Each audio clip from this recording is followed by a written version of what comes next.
Okay, so you want to know how to pray effectively, huh? The kind of prayer that gets real results. Mm-hmm. You sent over this book by Kenneth Hagin, Praying to Get Results. Right. And wow, this book is like a masterclass in connecting with God. Yeah, Hagin doesn't mess around. He jumps right in, gets straight to the heart of prayer. And he starts with this super interesting idea. Hmm. Prayer isn't one size fits all. Right. It's like you wouldn't use the same playbook for basketball as you would for baseball. Different rules, different strategies. It's about recognizing those different types of prayer, you see, and realizing that each one has its own, spiritual laws governing it. You can't just apply the rules of one to another and expect it to work. So we got to be more strategic, more intentional, no more just kind of throwing wishes up there and hoping for the best. Exactly. You got it. Yeah. Especially when it comes to prayers of petition, right? Those are the ones where we're asking for our own needs. Right. And those are different from prayers of consecration, which are more about surrendering to God's will. Okay, so what about that whole if it be thy will thing? Because Hagin seems to say we shouldn't use that phrase when we're praying for personal needs. But didn't Jesus say those exact words in the Garden of Gethsemane? Well, that's the thing, isn't it? It seems contradictory. But what Hagin is saying is that when we pray for our needs, we got to come from a place of faith.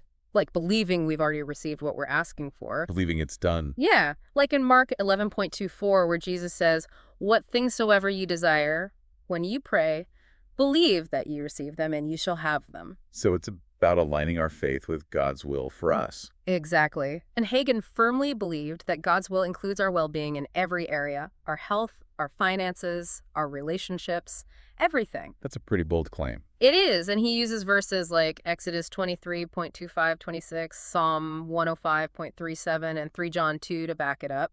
These verses talk about God's promise to bless us and provide for us. So God cares about every part of our lives, not just the spiritual stuff.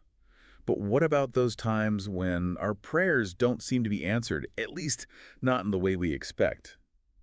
Hagin talks about baby Christians, and I thought that was so interesting. Yeah, he compares a baby Christian relying on the faith of a more mature believer to a child being carried. They haven't developed their own strength yet. I see. They're leaning on someone else's faith. Exactly. And Hagin noticed this a lot in his ministry. He saw how new converts would often experience healing much quicker. He wondered if it was because they were drawing on the faith of those around them. Because they hadn't yet had to build up their own spiritual muscles, so to speak. Exactly. So he stresses the importance of individual growth, of taking responsibility for our own spiritual journey. He tells this really moving story about his own sister who was battling cancer. Yeah, that story really got to me. And he prayed for her healing.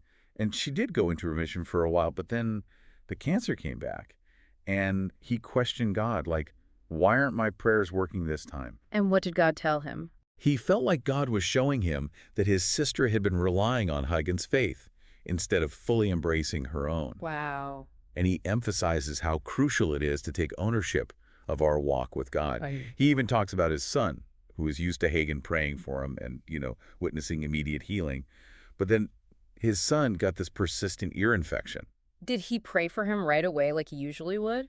He wanted to, but he felt God urging him to encourage his son to rely on his own faith. Wow. He actually had his son pray for himself. That's powerful. And I think it speaks to the balance of having community, having mentors, but also realizing that true spiritual maturity involves cultivating that direct personal relationship with God. Absolutely. Taking ownership.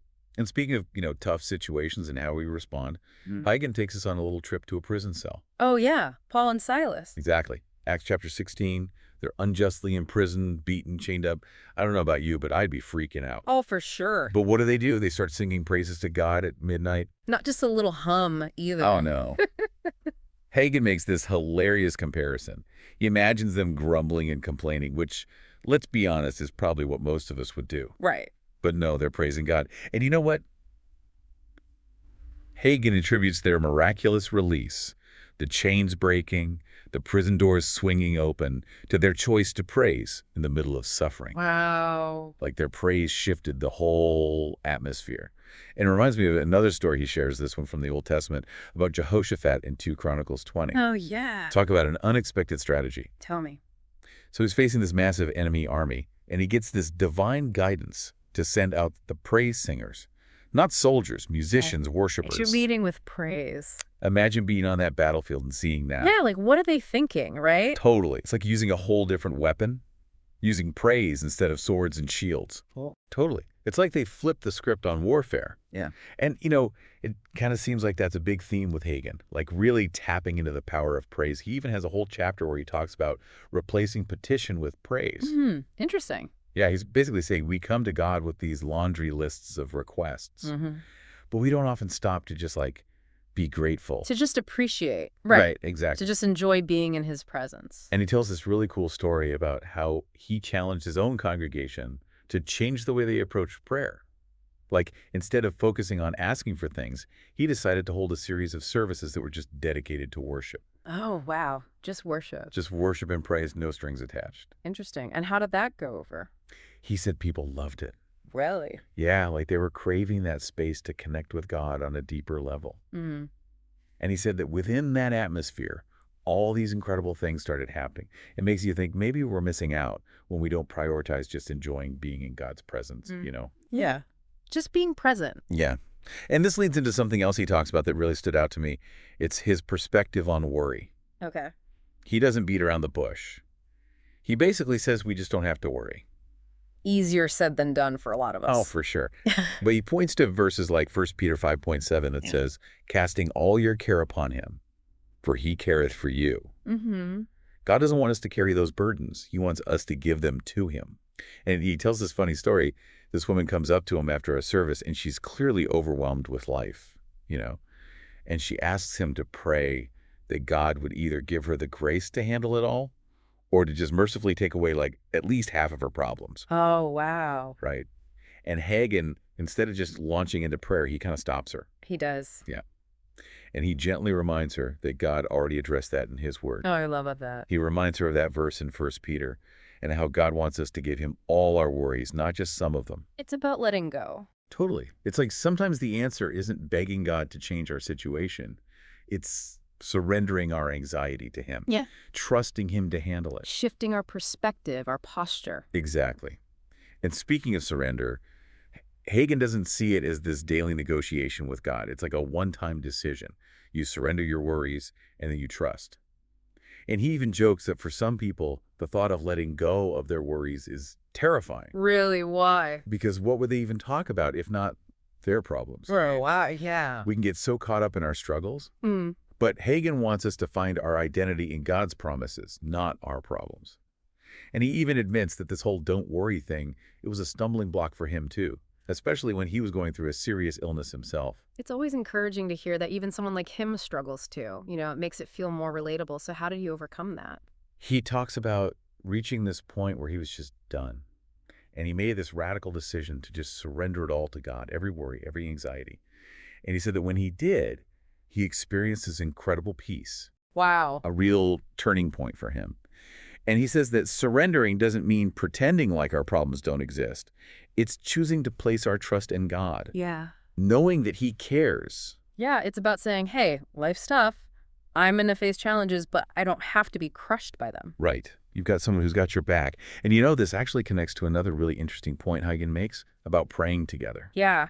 He's a big believer in the power of joining forces in prayer. Like there's this synergy, He points out that in the book of Acts, whenever those early Christians faced opposition, was the first thing they did. They came together and prayed. There's something so powerful about that, like this collective cry going out to God. It's like that saying where 2 or 3 are gathered. Exactly. Reminds me of this funny story Hagin tells about how his own background didn't really prepare him for the way Pentecostals prayed. Oh, really? How so? He was used to a much quieter, more private prayer style. And then he gets into these circles where people are like, really going for it. I can just imagine. He talks about trying to maintain his little quiet prayers while everyone else is like full-on praising and petitioning. He said someone even jokes that God wasn't hard of hearing. Oh, that's funny. But did that experience change his perspective on prayer at all? It did. He said he went back and studied the book of Acts, and he couldn't find a single instance where they designated one person to lead everyone in prayer. It was always this collective, unified thing. That's a good point. Makes you think, right? Yeah, it really does. Like maybe we've lost something in our modern approach to prayer. It's like we compartmentalize it, make it this individual thing. Exactly. But there's this power in coming together as one body, united in prayer. Stronger together, right? Exactly.